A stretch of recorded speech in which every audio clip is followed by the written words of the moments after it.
What's going on, everyone? This is Enrique from ProCycle, coming to you with another review video. This here is a 2024 Honda Rebel 1100. This is actually the DCT model. DCT is for the dual clutch transmission, and this is also the full Tour edition. So it's got the windscreen add-on as well as the saddles. So I'm just going to give you guys a quick look over of the bike, and then I'll take you guys for a lap just around the way here, fill you guys in on everything that this guy can do, and also talk about the other Rebel 1100s that are in the lineup. The DCT one, like I said, is for dual clutch transmission. Honda, oh gosh.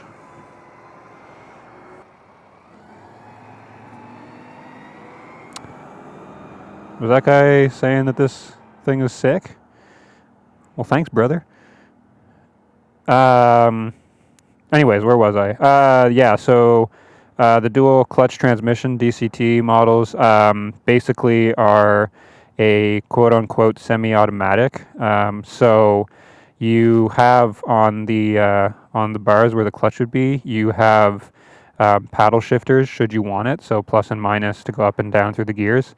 But if you just leave it in its automatic mode, if you will, it's going to self shift for you, and based also on the rider mode that you put it in, because this guy has a few rider modes, it'll shift higher in the revs or lower in the revs depending on which mode you put it in. Really quick, and I got my notes with me because this guy actually has quite a bit going on, so let's pull those out. You have yourself a 1083cc parallel twin. Like I said, it's the dual clutch transmission, but it's a 6-speed. You have a chain, final drive, yada yada, front suspension 43 millimeters. Fork with adjustable preload, 5.5 inches of travel in the front. In the rear, you have dual shocks with preload adjustment. And you got about 3.7 inches of travel in the rear.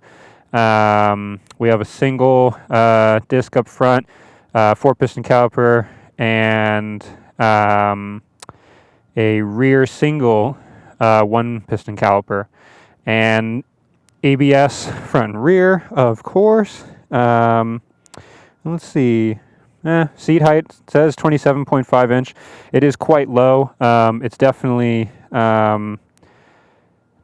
for everyone. Well, definitely for people. I myself I'm about 6'2". I do find it a little bit cramped for me, and a couple of the guys here at the shop that are also of a little bit taller than 6 foot, they all kind of say the same thing too, that it feels a little bit tight for us. It comes with mid controls, but you can get an accessory add-on that gives you forward controls, kind of, and that comes directly from Honda, I'm pretty sure. Okie dokie.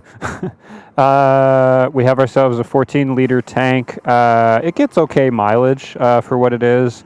When I took it out for a demo for about 2 to 3 days, I think I was averaging around 230 kilometers to a tank. It's all dependent on which rider mode you're putting it in and how hard you're kind of hossing on it.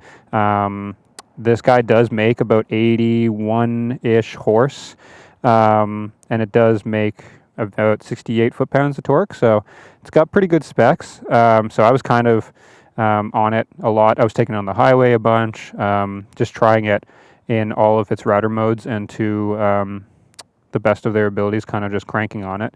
So I was getting about 230-ish kilometers to a tank. The saddles on this guy, I don't really know how big they are, like how much the capacity is, but they hold plenty. I filled them up pretty well because I went and taught a motorcycle course with Safety Services and filled those up with everything that I needed for the weekend, and it accommodated everything it had more space than I had stuff, so it was perfect.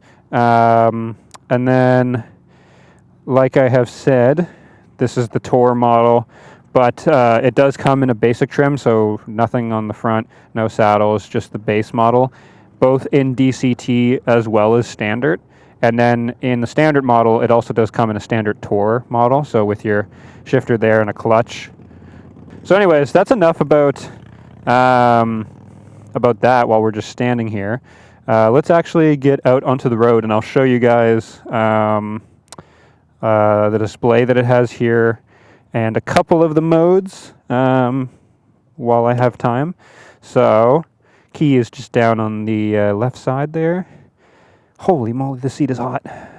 So start up, just right there, and then like I said, yep, no clutch. There is a like a parking brake, so you would just pull this guy all the way out for when you're parking on hills, because every time that you turn this bike off and turn it back on, it always goes back into neutral. So even if you leave it in gear, if I put it in drive mode over here, it's in first gear. So if I were to turn it off and then turn back on, it goes right back into neutral. So that's there for the bike's safety if you're parking it on a hill.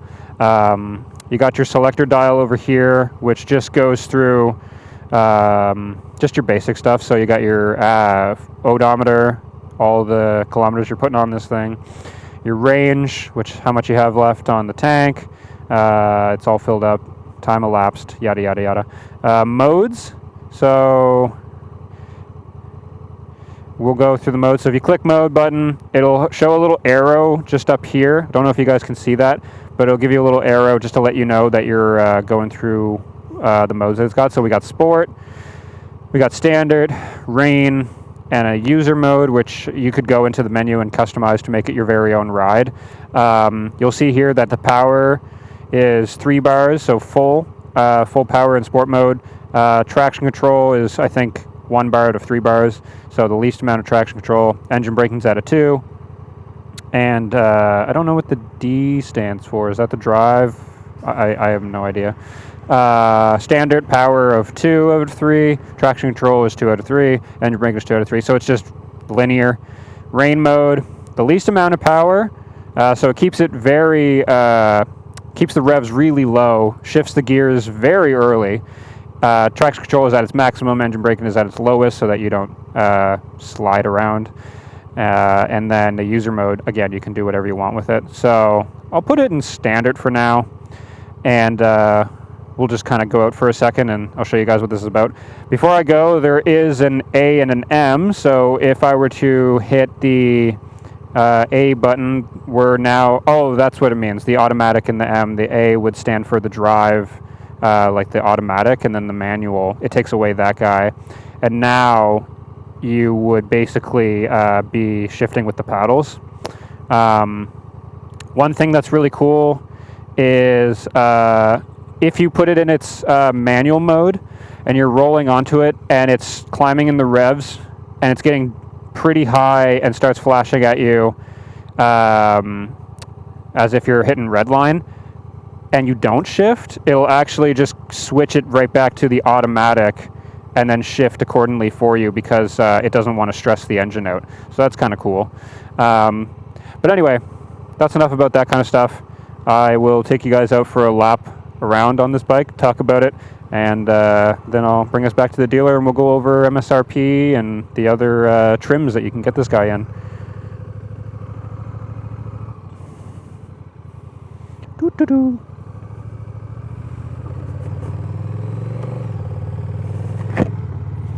So in its standard mode, I thought rain mode shifted early, but even in its standard mode, I'm not even getting above 2,500-ish RPM with light roll on the throttle, and it's already in 6th gear going 60 kilometers an hour. So it is trying to keep, trying to give you the best range,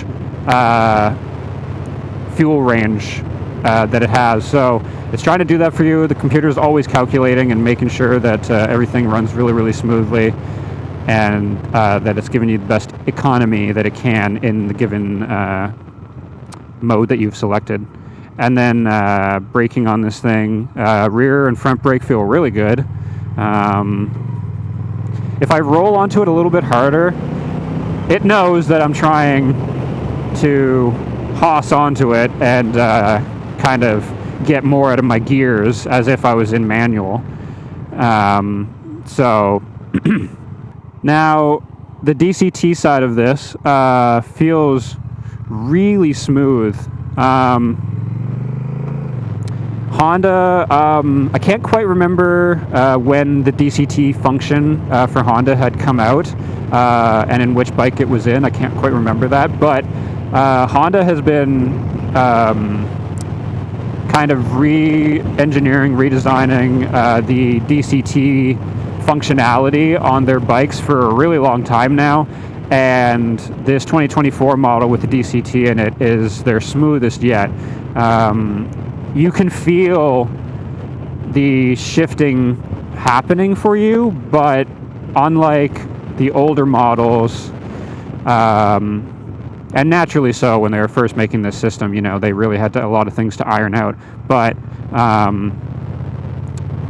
comparative to the older models, even back in 2017 or 18, I think it was, with the Africa Twin DCT, which I did get a chance to try, you could feel like the transmission was good and the DCT function was good, but you could definitely feel the bike shifting, and it felt sometimes kind of clunky, and then when it was downshifting, sometimes it was really abrupt, and it sometimes even would not forget that it's trying to downshift. It never did that, but you'd be going down, you'd be coming onto the brakes pretty hard, and it still wasn't downshifting, and the revs were getting really, really low to the point of feeling like you were about to stall out, and then it would shift, and when it would do that, it would kind of make the bike like lurch. But this DCT and this Honda Rebel, my goodness, it is so smooth. You just roll on, and you don't have to worry about the computer not knowing what it's doing or anything like that. Not that you ever did, but now you have more confidence than ever with the DCT lineup. And I will go put it in here. Let's do that. I don't think anyone's going to be coming out of here. Let's put it in its sport mode real quick. And I know you can do this on the fly. Like, I know you can change your modes while you're rolling. So you'd be rolling on, then if you want to change a mode, you'd roll off the throttle when you've selected the mode that you want. The screen will be flashing at you. You roll off and then you roll back on, and then it self-adjusts to the new mode that you've selected. So let's put it in sport mode. So it was flashing. Once it goes, once it stops flashing at you and it's just solid, you now know that you're in that mode. And so let's take off in sport mode. And even if I was being nice on the throttle and not rolling it very high, it's already shifting it quite a bit higher than what it was before. Whereas before it was shifting just a little bit past 2,000 RPM. Now it's shifting at more around 4,000-ish. This also gives you the most power out of the engine, so you're getting that full 81 horse out the gate. And yeah, this sport here, where do we want to turn around now? This sport mode is my favorite mode. It just gives you all of the punch, and it feels really, really, really good. It's got good torque, good roll-on power. I will say too that in its sport mode, with the DCT acting the way it is for higher revs and stuff, this is the only time that the transmission doesn't feel as smooth, but it is the more powerful, grabby mode to be in. Let's just turn around in IKEA. Oh man, I wore the wrong boots. Bluntstones are not the right boots to be wearing on this bike for the way that the pegs are positioned. Feels really stable. I like the way that it feels when you're coming to a stop. It just feels super well planted. Let's switch modes real quick. Let's go to standard again. There we go. Okay.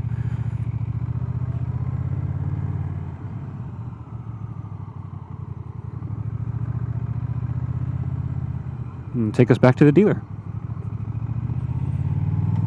Now, like I had said earlier, for me, if it were mine, I would just be getting the forward controls, because it does feel a little bit tight in my hips and in my knees a little bit. I just feel like my legs are a little bit too high up. But if I'd definitely be getting the forward controls, that would make things feel a lot more comfortable, I feel.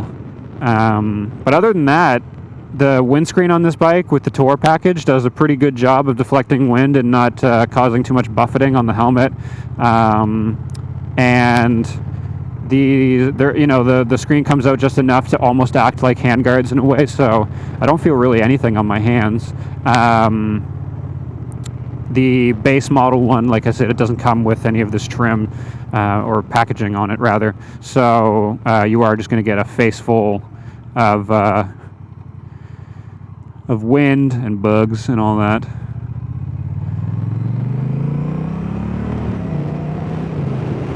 God, the upshifting just feels so good. It's so smooth. So when you're ready to take off, you put it into drive mode like I showed, and then to go back into neutral, you just hit the N on it and you're rolling forward and back. It also does, we're not going on the highway today for this video, but it does have cruise control. So just click the cruise button, set it, and forget it, and then adjust your speed up and down from there.